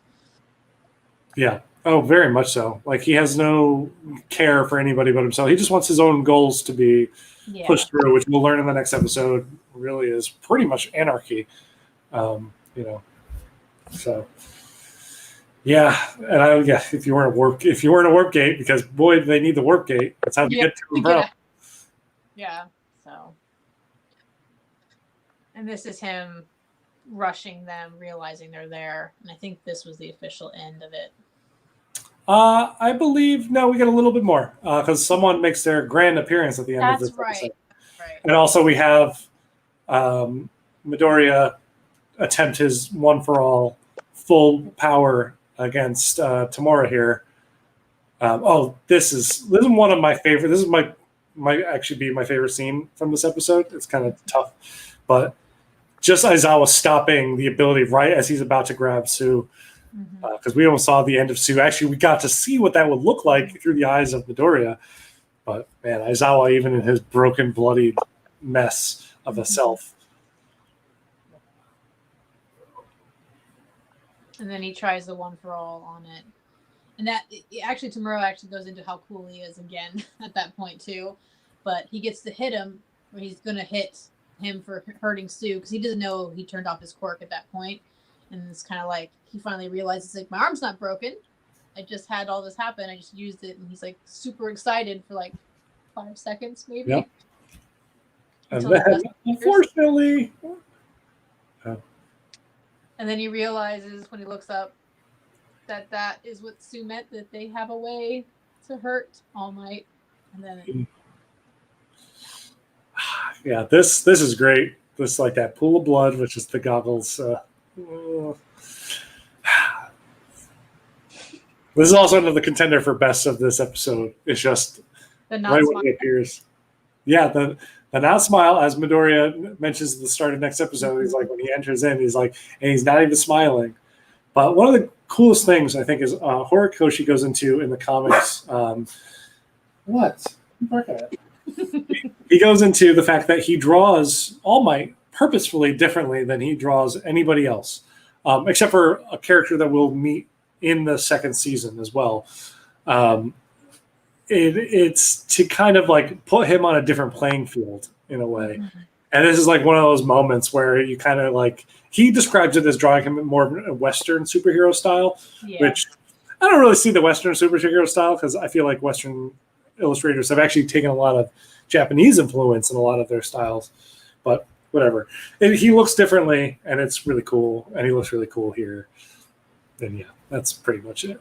I think is this the last bit? I think this so. Well, we get to see everybody's kind of reaction to him. Yeah. Oh yeah, no, this is it. Yeah. Because he's actually stoked that he came. Like, it's so villainous, it's not even funny, because he's just like, oh. Yep. Not and again, continuing with the video game references, with game over, and then we're getting a continue. It's like, I always think of Scott Pilgrim, if you've seen that movie, where he's like, he grabs the one up in the air, and then he goes at it again. He's like, he gets a continue, and he gets to go again. I thought it was funny because it's like almost like the to be continued, because they just end on this note too. It was really good. Oh, totally. It totally fits that exact same timeline. Oh, hey, look, there's Eli. That way. Oh, yes. I can't do it. I know. It's like, it's hard. I don't know. I guess he's on this side. Oh, and there's a cat too. So, favorite moments from this episode, Steph? This one was a tough one because it was like action packed and like everything going on, and I'm gonna just do classic. Go with the Bakugo Kirishima, kind of like that conversation of like them actually going a little bit with it. The die thing was hilarious, but I really liked their interaction together. Even though the bird guy's thumbs up was like the coolest thing when that came up too. So, that was great. I will say, like, one of my favorite parts of the scene of Bakugo and Kirishima is when they're talking nonchalantly in the background. And if you ever watch like anything else, really, you'd see scenes like this where, oh my God, there's actually an invisible character stalking. Like, this is gonna, they're gonna stab Bakugo or something like that. But no, doesn't skip a beat. Bakugo just like slams him down on the ground, explodes his head, and just like continues their conversation like nothing even happened, right? And he's realizing the same as Shoto's. They're not really like super villains that they sent after him. And then he's also telling Kirishima, if they're the villains are the same as these ones that we're fighting, everybody else is going to be fine. So the fact that he's actually paid attention to everybody in class enough where he's like, I don't have to go save anybody because they're going to be cool enough to by themselves. I think Kirishima also realizes that, and that's his manly part too. He gets excited. Yeah. Now you hear my cat. Yeah. I have all the kids around me right now, like barking and meowing and all that stuff. Articulator said his least favorite part of all these episodes is no Aoyama, which is kind of shocking. We don't see any Aoyama in any of this. Where even is he? Is he up on the later is a running joke because he keeps trying to tell them what happened to him, and no one cares. Oh, my week twinkled just a bit less this week. I'm sorry, Dan. That's very sad, but a beautiful way to put it. Yeah. Creation honestly said Todoroki gave me chills and stuck in my memory. That was a great moment. My favorite moment has to be, I think, when Aizawa, when you think he's dead, he saves Froppy from disintegration with one more glance, like still going, still there to protect.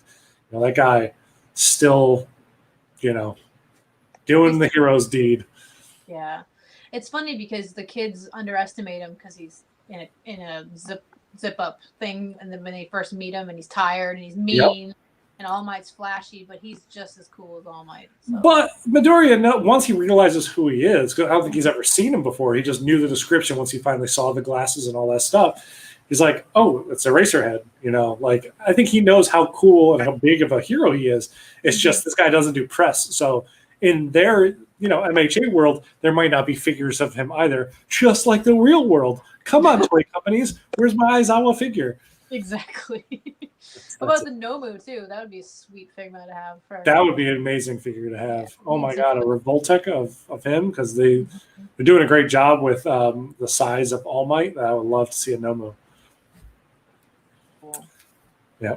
So Um, I think this is the recap. So they're kind of going on about everything, but this was a really good screenshot of again Froppy realizing even if she's in danger, she's trying to react and save the other two, which is good teamwork for the three of them too.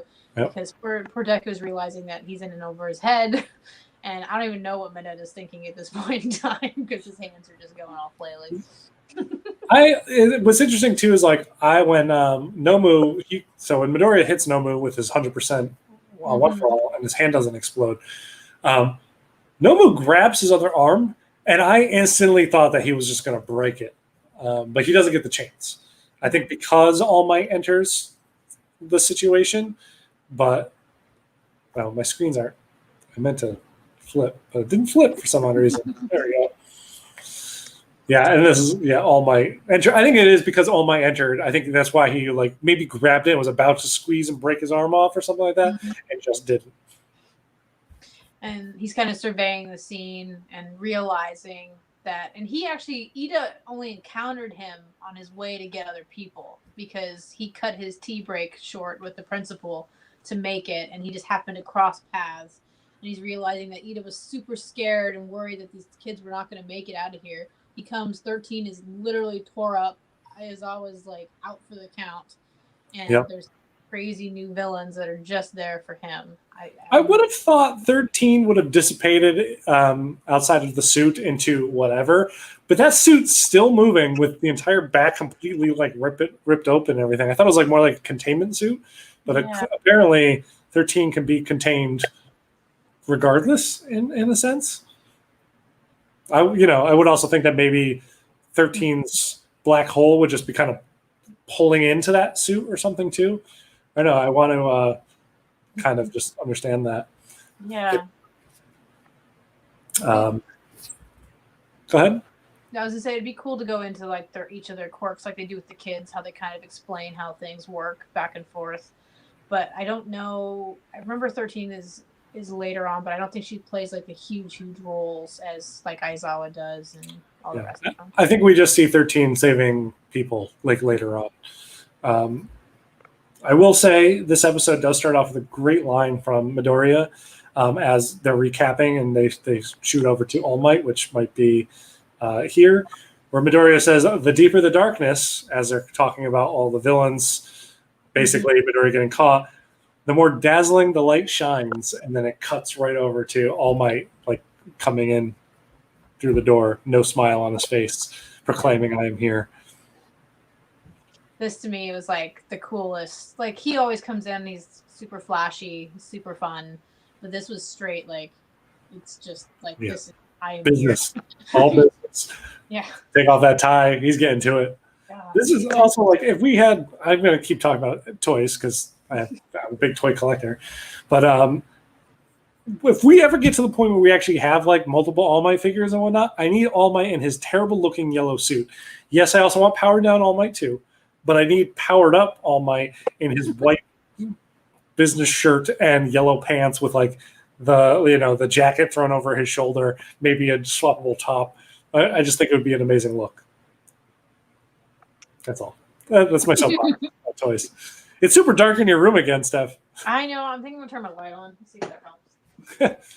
So I love that the name of this episode is All Might because we get to see All Might in his true fashion.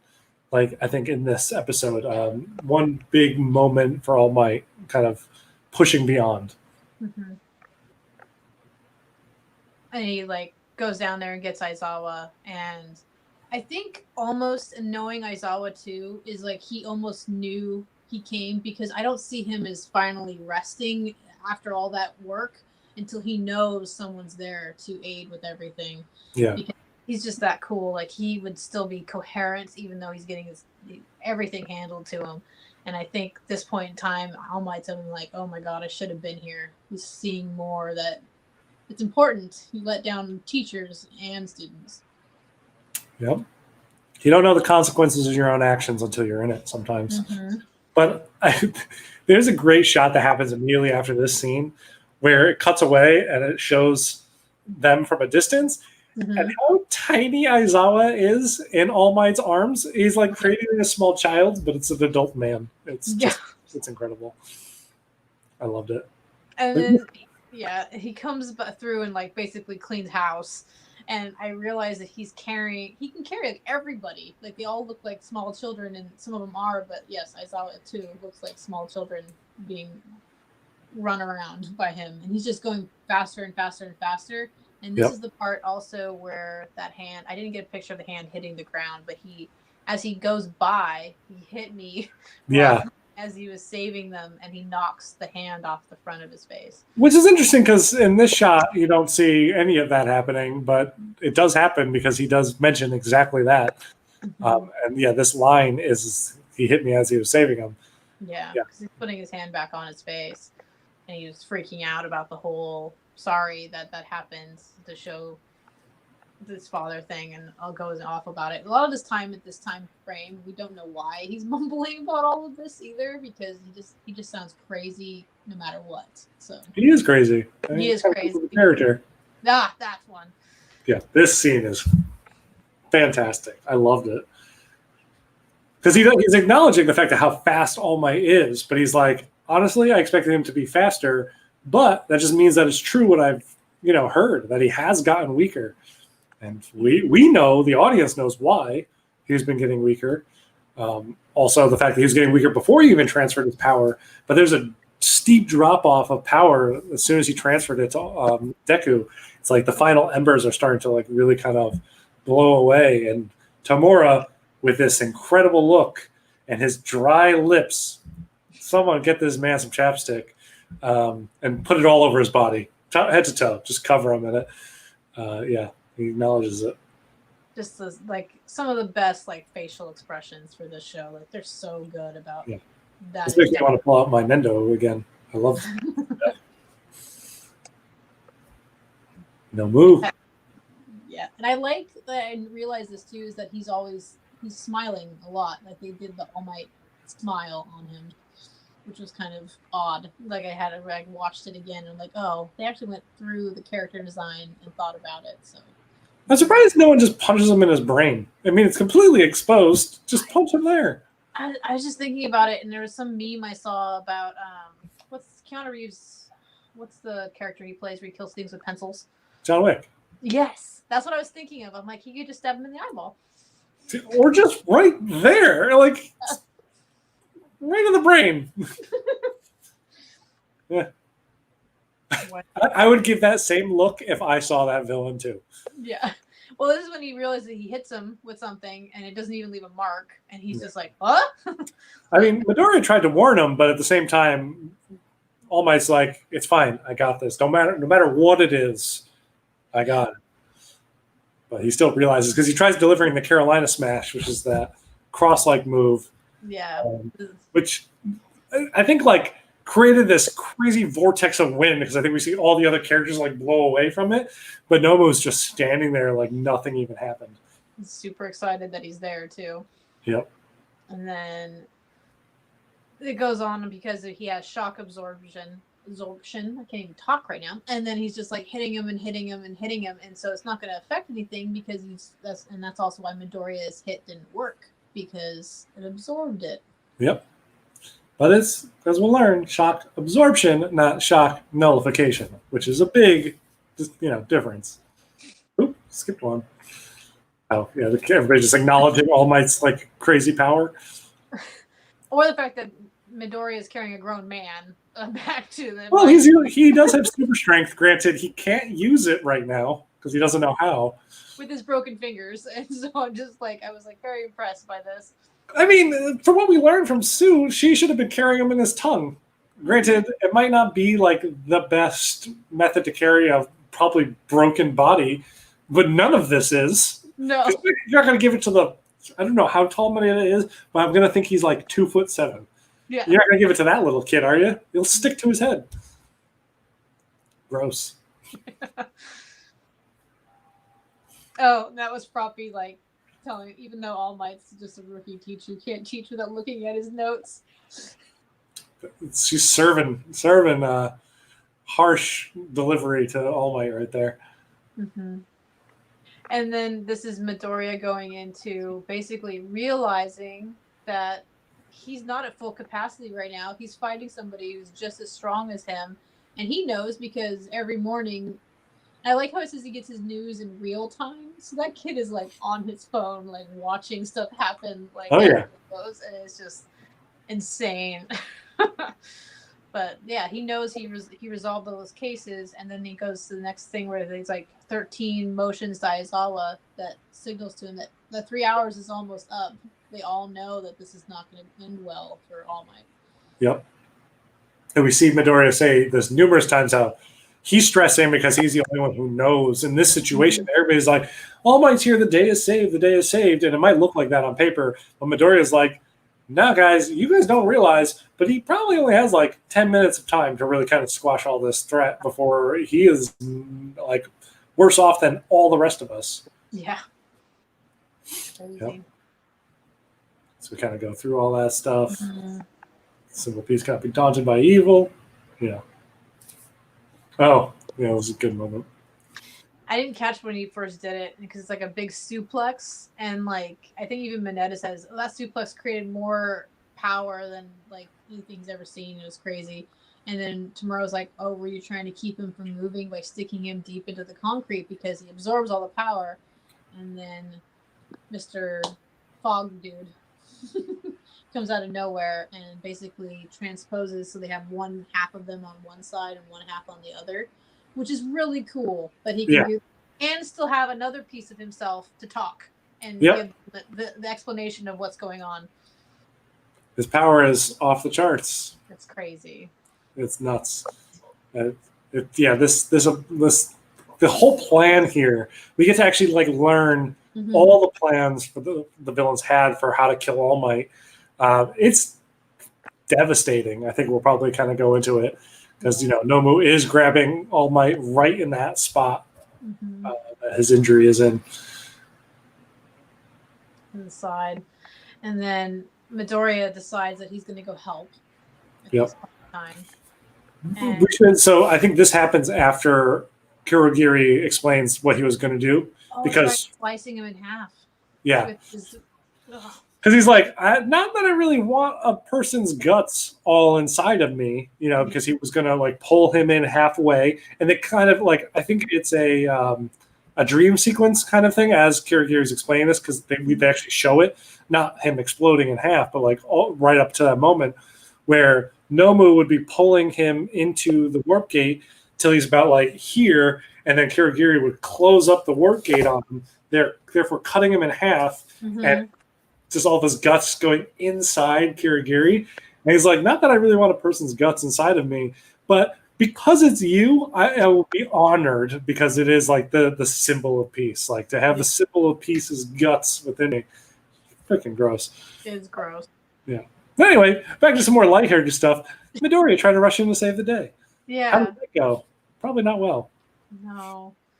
And this is the part where the guy's just like, this is really foolish of you to like even think that you're going to stand a chance against the two of them and the three of them and All Might being held like he is. Yep. So.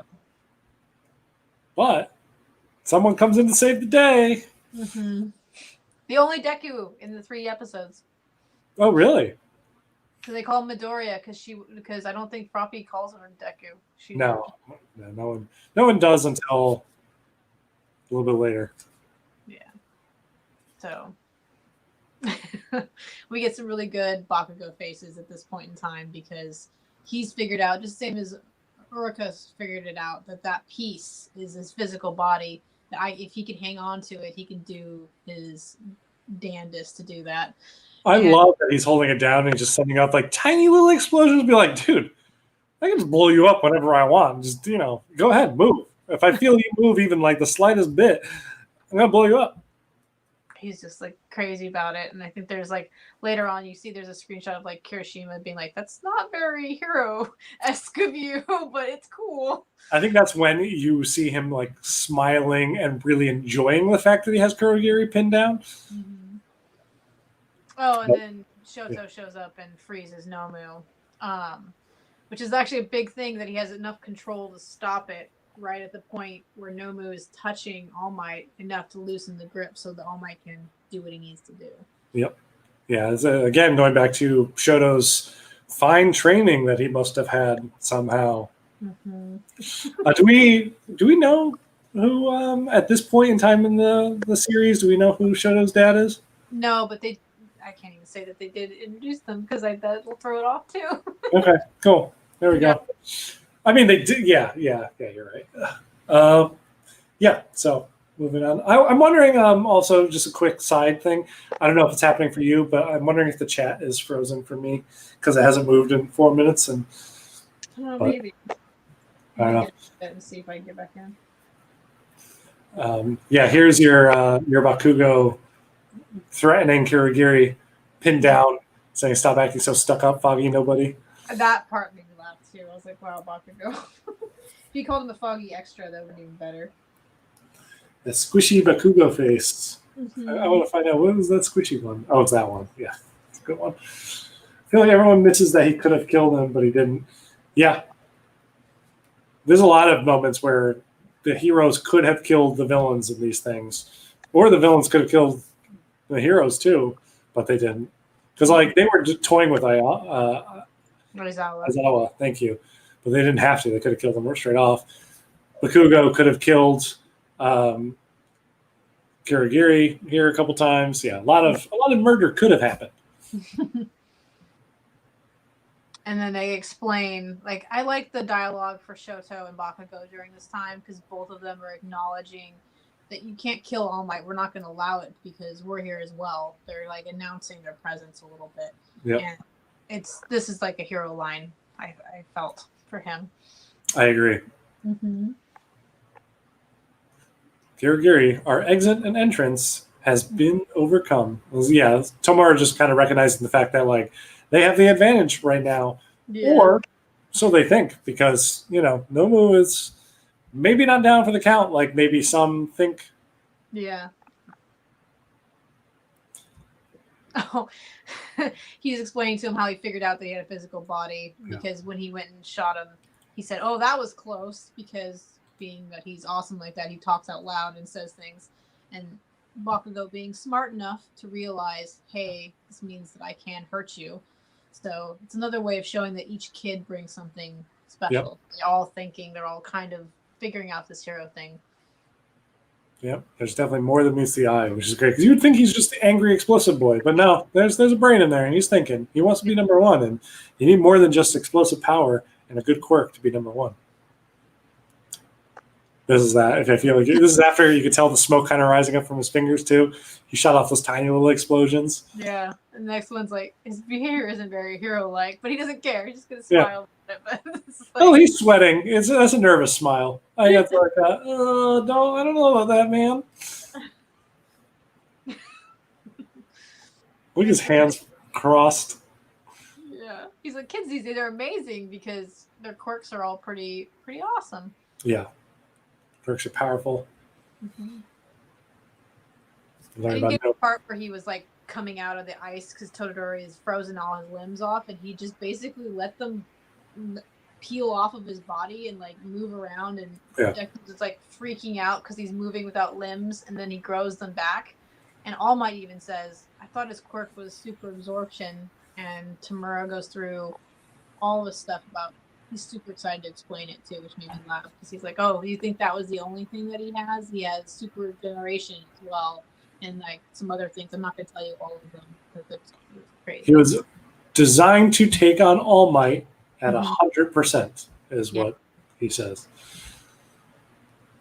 I kind of missed the part here too because Nomu moves after regenerating, and even the only person that actually sees him move is All Might. Because it's that fast, and he goes straight for getting the warp gate relieved because they need it, and the person that's in the way is obviously Bakugo, and all of a sudden now Bakugo's next to him and not where he was at originally. And then it goes into how he got there, which is actually All Might moving him. No, shut up, scum. The looks are great. They're like, what?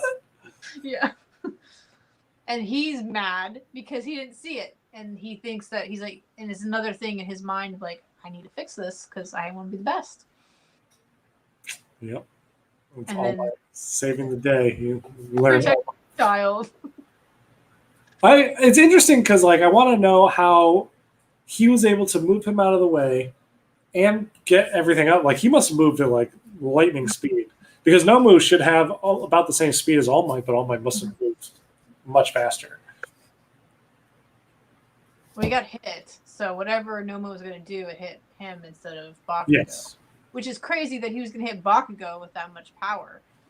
Oh, he would have killed him. Explode. And that's, I think All Might even says a line being like, you don't know like how to like limit your power kind of thing or something like that. Cause like you didn't need to hit him that strong, you know, for a kid. Yeah. And then, so this is him talking about the differences between villains and heroes. And he thinks, and the way he looks at things, which I think coordinates with the names of One for All and the other one we won't name, but how he believes that violence for the sake of others makes it like you can be happy about it because you can sit there and punch people because you're saving others, but violence that's for yourself and your own safety isn't considered villainous. And that's like a running theme for a long time too, where the villains don't understand why protecting themselves is not as heroic as protecting a million other people. I feel like that is tomorrow's like main manifesto, really. You know, it's the fact like, you know, just because you're using violence to save others, you're forgiven. And yet violence for any other means is, you said it perfectly. I don't need to recount it. No. Hang on. I typed something, which means I got taken out of the screen. Oh, I'm down there. I don't know. It's hard. I have multiple screens, but I'm watching this screen up here, but I'm trying to like move stuff on a different screen. Anyway, this is when Midoriya basically exclaims about All Might, basically, you know, not being able to fight Nomu. He's worried about him. He's running out of time, and All Might just gives him a thumbs up back kind of thing to be like, it's okay. I got this. I know exactly what to do. And I think that during this time, too, 13 even says, we have to let All Might finish and take on this. We have to get everybody else out of here and save them, because that's what he's there for, is to protect them. Yep. This is the, I believe, like, All Might's plus ultra moment. And it's big plus ultra moment. I love it. He has, like, I think a minute is what he says left before he's done. It's crazy. This is one of my favorite shots in this 3-episode stint. It goes right up there with Aizawa stopping, Froppy from being melted, but this close up of his glowing eyes, and that's just awesome. I think I got the whole thing. I hope so. Like at least a part of him powering up. Oh, and then he's powering up to get these moves and start punching, and it's causing all of this blowback. And so I like that Bakugo and Deku were like, he got blown back a little bit, but they're holding their own, and then they switched the other two. Shoto looks like he's never seen anything like this before in his life. And poor Kimishima gets like thrown around. It's like, I feel like his spiky hair might have poked him in the eye there or something. Yeah, something. But I was just like, their expressions, because they're still kids, is like crazy. And then his idea to fix this problem is like, oh, if you can only handle me at 100%, then I guess I have to go beyond 100% of what I can do in less than a minute at half capacity and to win. Every single hit over 100%. Yeah. This whole thing was the when Fire Scorpio Photo was doing our intro, and he asked what I had in mind. I sent him this exact scene, and I'm like, when All Might uses his plus ultra one for all beyond 100%, that because the scene is just everything, and it's just I love it. We see all the light bouncing from one for all user to one for all user, and then culminating up in like the center point, and one All Might grabs it with a fist, and he turns it in and just delivers it with one like defining blow. It's beyond, as James said. It's really cool. And then I couldn't catch a good enough one of him being shot through the roof of the building, but the little clouds being hit as he was going up into the air was really cool. It's awesome because, like, I want to know what happens to that Nomu. Like, did he punch him out into the outer space or something? Because no one ever talks about a Nomu rocketing back through their ceiling or anything like that at some point, which is what I would imagine would happen. Yeah. Like, if he knocks him out of the building, out of the roof, he has to land somewhere, right? But no. They find him, like, in another town or something. Oh, do they? Okay, maybe I don't remember it. But he's not, like, moving or talking because they can't get any information out of him. You're absolutely right. Yes. Okay. Yeah. But man, they knock him straight out of there. And I think that's our last screen for this episode stint. But right after this, we have Karishma say, like, is this out of a comic book or something? Because he can't believe what's actually happening. Yeah. He's All Might said that he had to, like, push the limit past the shock absorption.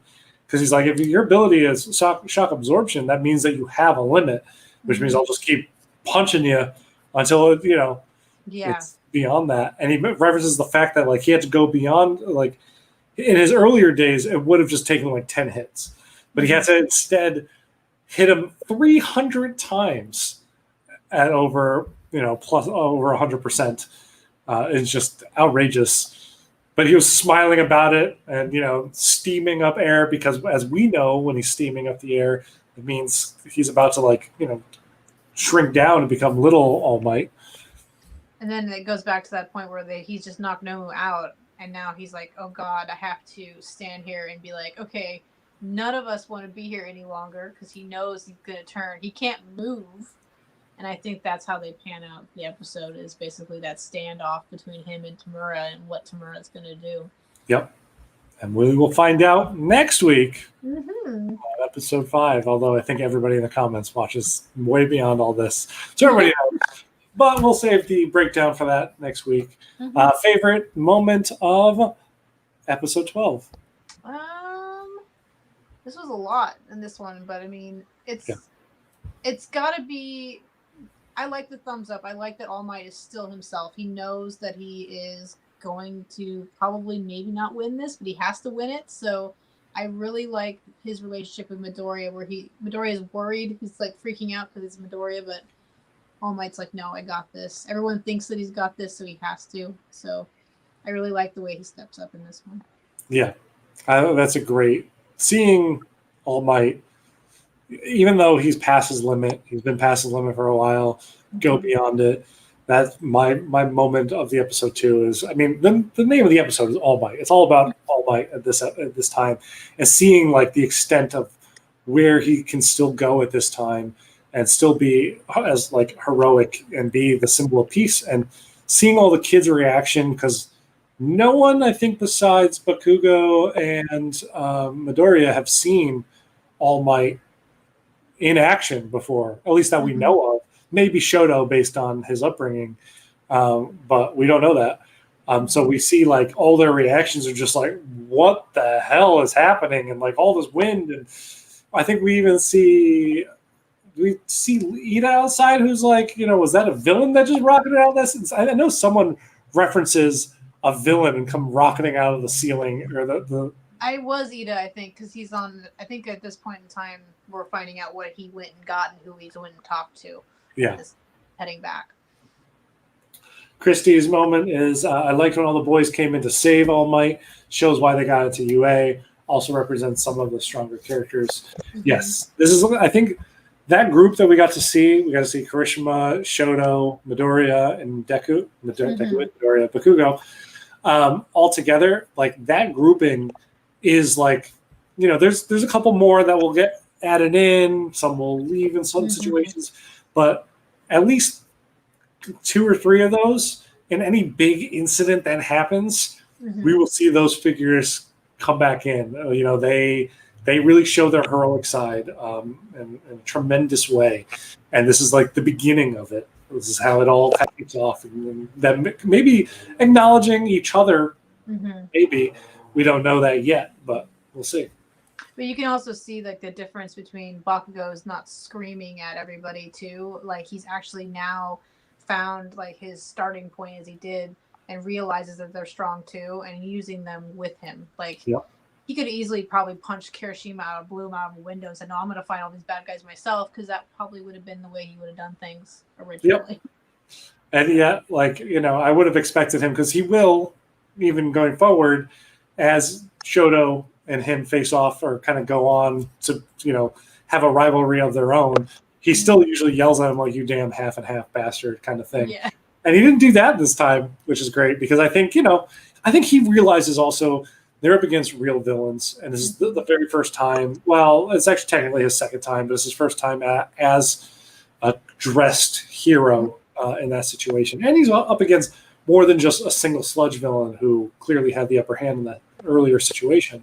I think he's realizing the severity of it. So if he can hold down a villain and acknowledge that Shoto can kind of come in and maybe take out another villain or something like that, maybe chastising him isn't beneficial to anybody. And maybe I'm just reading into it, but I like to think that, he kind of sees it as like, okay, I'm bringing my stuff to the table.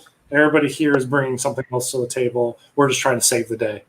Yeah, which is kind of funny, is also why when Deku looks at him and is like super worried, he told him to shut up. Just like, no time for that. He does yell at him, though, still. But, hey, it wouldn't be Bakugo if we didn't yell at Midoriya at least once an episode. Yeah. So that will end this week's episode, guys. So thank you guys for tuning in. Watch next week's. We have, trying to think, I know the next one continues. If this is the fade out of this battle, pretty much. And then I think we get some more in-classroom stuff. Maybe we'll learn some hero names. Oh. And we'll get to know some more pro heroes as well. But more interesting stuff ahead. Definitely more stuff to discuss, as with every week. Yeah. And so thank you guys. Have a Plus Ultra weekend. Yeah. Thank you again, Steph. Thank you again, Fire Scorpio Photo, for doing our intro. Yeah. And, all right. Take care. And my cat's yelling again. So that is definitely the sign to say goodnight. They're ready for food. All right. Yeah.